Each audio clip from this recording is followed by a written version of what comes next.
चलिए आज हम बात करते हैं BSc second year minor physics का यूनिट नंबर फर्स्ट स्थिर विद्युत का कूलाम का नियम टॉपिक। ये अपना लेक्चर नंबर 2 है। तो चलिए शुरू करते हैं। सबसे पहले बात करते हैं अपन कूलाम के नियम की।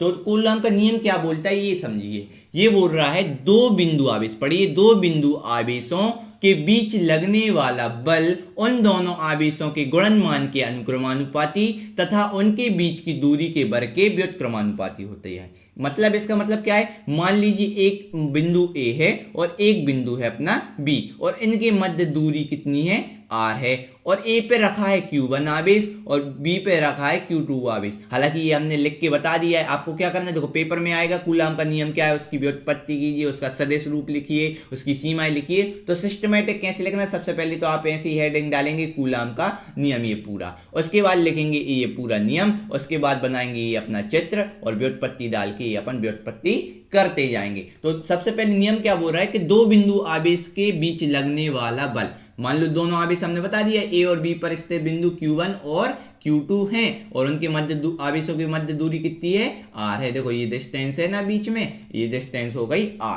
तो अब देखो सबसे पहली बात, तो क्या कह रहा है, सबसे पहले दो बिंदु आवेश के बीच लगने वाला बल यानी F किसके, दोनों आवेशों के गुणनमान के अनुक्रमानुपाती। तो ये अनुक्रमानुपाती का चिन्ह और दोनों मान, माने दोनों मान कौन का, दोनों आवेश Q1 और Q2 के गुणनमान का। तो Q1 और Q2 आपको पता है, देखो जैसे अपन 2x लिखते हैं ना, 2 और x के बीच में कोई साइन नहीं, यानी मल्टीप्लाई का साइन होता है, गुणा का चिन्ह होता है। तो देखो 2 गुणित x ये होता है, तो बनाते नहीं है, इसी प्रकार से अपन ने गुणा का चिन्ह नहीं बनाया, डायरेक्ट लिख दिया कि f अनुक्रमानुपाती होता है Q1 Q2 के गुणनमान के। ये हो गया, तो इसको दे दो समीकरण नंबर 1 दे दिया, ठीक है, समीकरण नंबर 1 हो गया इसका। अब देखो समीकरण नंबर 2, इसी में दोबारा आगे बोला तथा अनुक्रमानुपाती हो गए दोनों आवेश के गुणनमान Q1 Q2 के, ये पहला समीकरण। दूसरा, तथा उनके बीच की दूरी के वर्ग के व्युत्क्रमानुपाती। व्युत्क्रमानुपाती में क्या होता है, अनुपाती वाला यही चिन्ह रहता है, बस एक के बटे में लिखना पड़ता है। तो उसके दूरी के वर्ग के व्युत्क्रमानुपाती,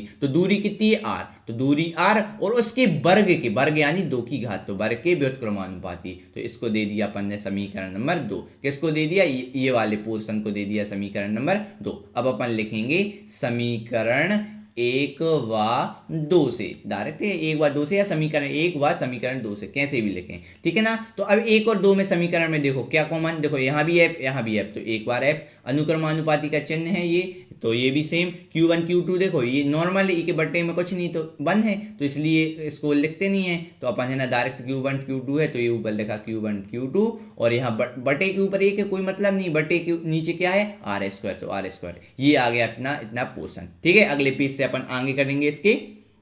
अब देखो अपन को, देखो क्या आ गया था, f समानुपाती का चिन्ह है और Q1 Q2 अपॉन r², यही आया था ना। अब इसके आगे अपन सॉल्व करते हैं, तो क्या है f, जब अपन को क्या करना है कि किसको अलग करना है, ये अनुपाती के चिन्ह को, तो अनुपाती के चिन्ह को अलग करेंगे, माने अनुक्रमानुपाती के।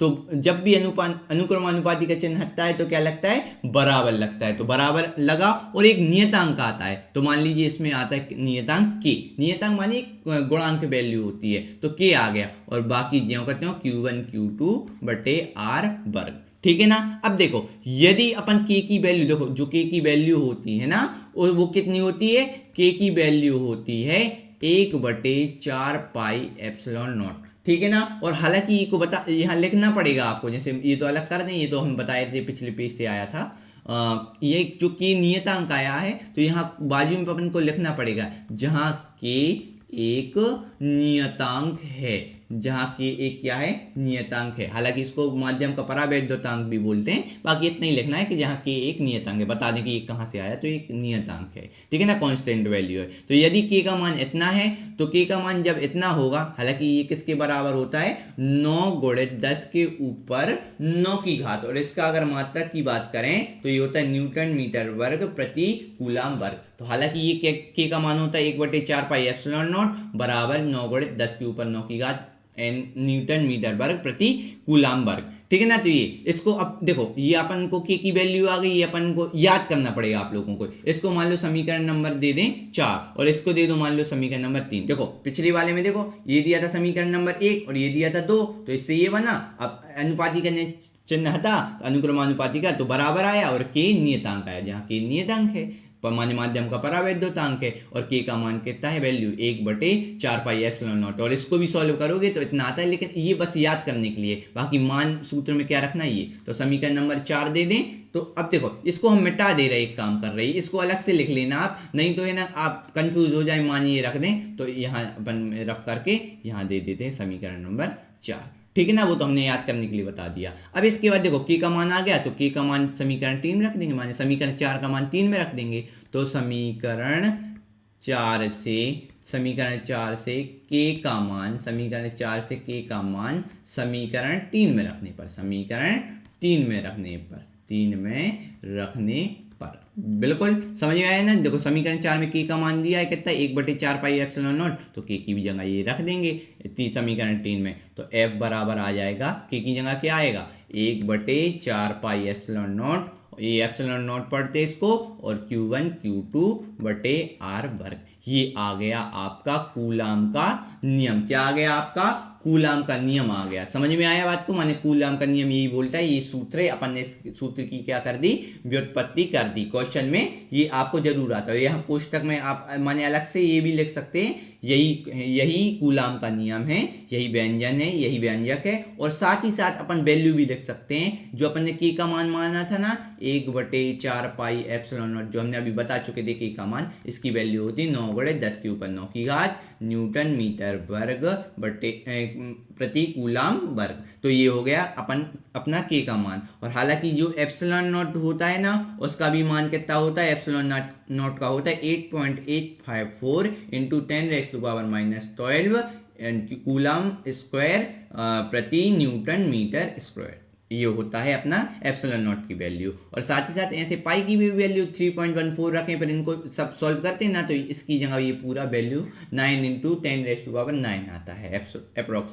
तो ठीक है ना, तो ये हो गया अपना कूलाम का नियम। इसके बाद अब कूलाम का सदिश रूप आता है। आपके पेपर में क्या आएगा, पहले तो कूलाम का नियम लिखिए, उसका व्यंजक निकालिए, फिर वो बोल देंगे कि इसका सदिश रूप भी लिखिए। तो चलिए अपन सदिश रूप देखते हैं। तो सबसे पहले अगर अपन बात करते हैं सदिश रूप की, देखो आपको सदिश रूप, देखो सदिश और अदिश में अंतर पता होना चाहिए। सदिश क्या कहलाता है, वह भौतिक राशि जिसे व्यक्त करने के लिए, देखो यहाँ हम बता दें सदिश और अदिश में छोटा सा अंतर बता दें, अगर याद है तो बहुत अच्छी बात है, और नहीं है तो आपको बता दें। देखो सदिश क्या रहता है, सदिश और अदिश में मेन अंतर, सदिश को व्यक्त करने के लिए परिमाण चाहिए, परिमाण माने वैल्यू, मान लो ए से बी बिंदु तक 5 किलोमीटर चला, तो ये आ गई 5 किलोमीटर दूरी, तो ये परिमाण माने वैल्यू। इसी अदिश में भी क्या चाहिए, परिमाण। ये दोनों तो सेम, माने वैल्यू तो दोनों में चाहिए, नहीं तो कोई मतलब ही नहीं रह गया। अरे शक्कर ले आओ, अब कोई मतलब है क्या, शक्कर ले आओ, कितनी लाना, 1 किलो 2 किलो 5 किलो, अब बता ही नहीं घर पे, तो कैसे बताएंगे। इसी प्रकार से सदिश अदिश में एक तो कॉमन चीज है, परिमाण माने वैल्यू चाहिए। मान लो एक बंदे ने 5 किलोमीटर आगे चला,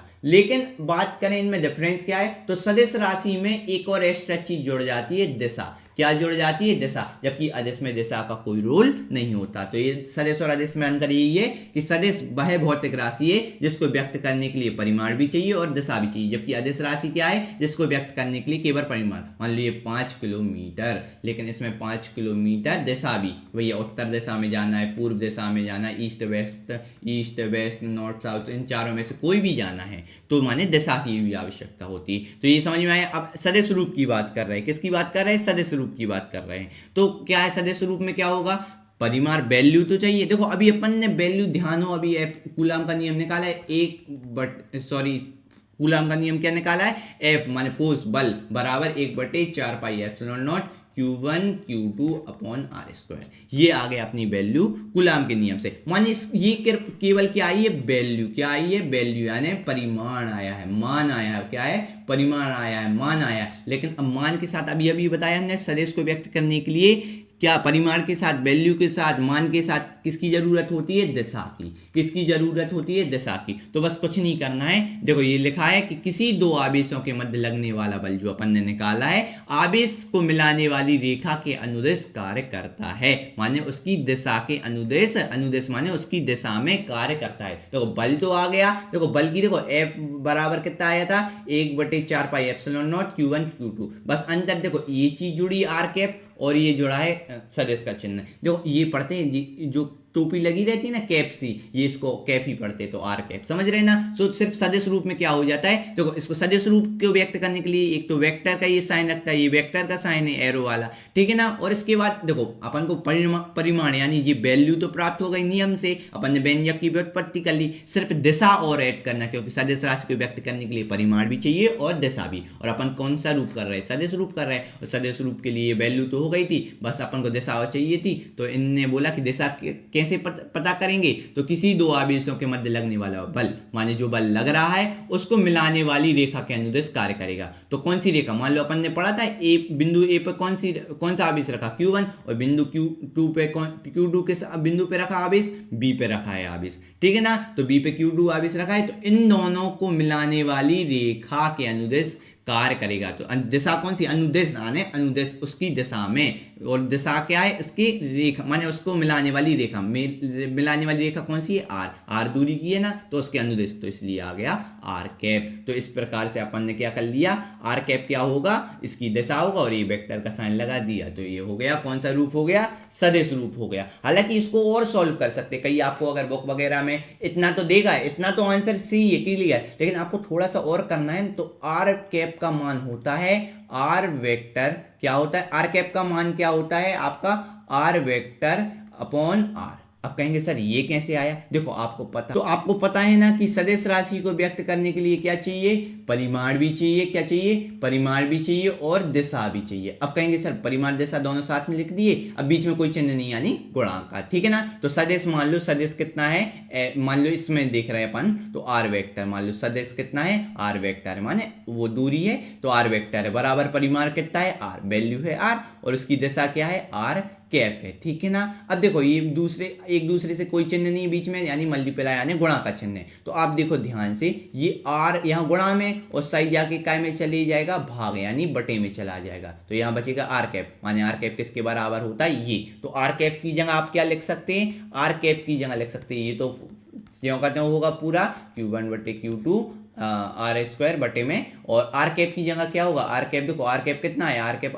देखो आर कैप था, यहाँ आर कैप था, यहाँ आर इस साइड जाया, तो अब गुणा में इससे भाग में जाया, तो है ना बटे में चला गया, तो इसकी जगह आएगा आर वेक्टर बटे आर, ठीक है ना। अब देखो ये आ गया, तो एफ वेक्टर बराबर 1/4 pi epsilon not Q1 Q2 upon, अब देखो आर यहाँ वर्ग है, 2 की घात है, और यहाँ 1 की, और बीच में कोई चिन्ह नहीं यानी गुणा, तो गुणा में घातों का जब आधार समान हो तो घातों का माने घातें जुड़ जाती हैं, तो 2 और 1 हो जाता है 3, और सिर्फ बचा है यहाँ आर वेक्टर, क्या बचा सिर्फ आर वेक्टर। तो आपको समझ में आया, तो ये बस ये ऐड हो जाता है, तो ये नया फॉर्मूला बन जाता है। इस प्रकार से कई क्वेश्चन में लिखा होता है ये, हालांकि देखो इतना पोर्शन ही अलग लाइन है ये वाली, ये उसके बाद ये सेकंड लाइन, तो आर वेक्टर बस बचा, R1 आर नीचे था वो कहाँ है, आर क्यूब बन गया, समझ में आया। तो हालांकि आप इतना भी लिख के छोड़ सकते, कोई दिक्कत नहीं है, लेकिन अगर आपको सॉल्व करना चाहें तो आर कैप का मान होता है आर वेक्टर अपॉन आर, तो आर वेक्टर अपॉन आर लिखा, आर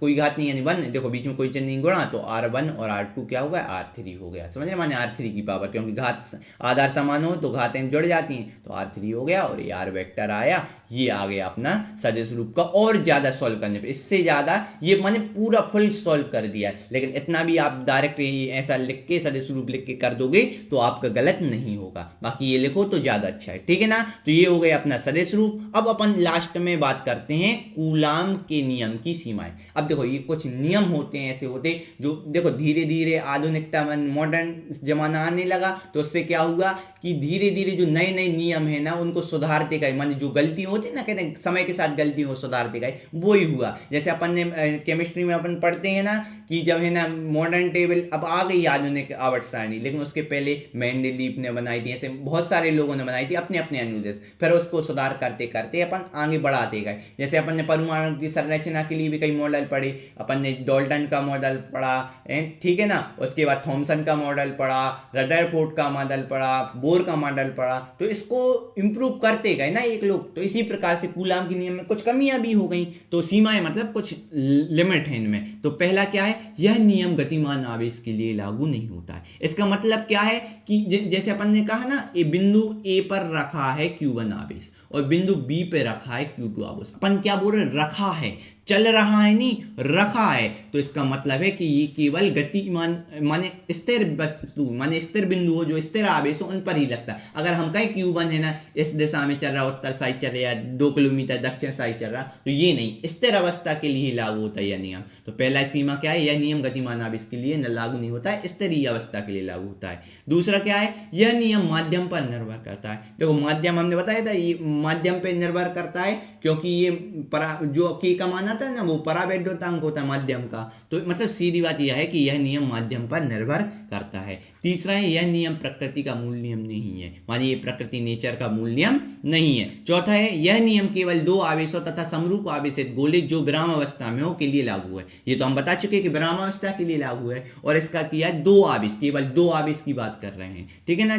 पांचवा क्या है, यह नियम रेखीय आवेश वितरण समतल आवेशित चादर के लिए लागू नहीं होता है। तो इस प्रकार से अपन ने बात कर लिया। जैसे मान लो ये आप कहेंगे पांचवा नियम हमें समझ में नहीं है, माने पांचवा ये कि आवेश समतल आवेशित चादर, मान लो ये चादर है लोहे की, मान लो, तो इसमें ये पूरे में आवेश वितरण है, चारों तरफ आवेश फैला हुआ है, तो इसके लिए लागू नहीं, सिर्फ एक बिंदु और दूसरे बिंदु के बीच में। इसके लिए अपन गॉस का प्रमेय पढ़ेंगे आने वाले वीडियो में, गॉस का प्रमेय। हालांकि इसके बाद तो अपन विद्युत की तीव्रता वगैरह का वीडियो आ जाएगा, उसके बाद आएगा गॉस का लॉ, गॉस प्रमेय। उसके द्वारा अपन सिद्ध करेंगे, उसके व्यंजक निकालेंगे अलग अलग समतल चादर के लिए। रेखा के पास समतल, एक तार के पास में कोई बिंदु रखा है, उस पर विद्युत क्षेत्र की तीव्रता, बहुत सारी चीजें करेंगे। तो आप है ना चैनल से जुड़े ही रहेंगे, तो इससे क्या होगा कि आपको है ना वीडियो के नोटिफिकेशन आते रहेंगे, तो आप आसानी से है ना उसको देख सकते हैं, लेक्चर को देख सकते हैं और कवर कर सकते हैं, ठीक है ना।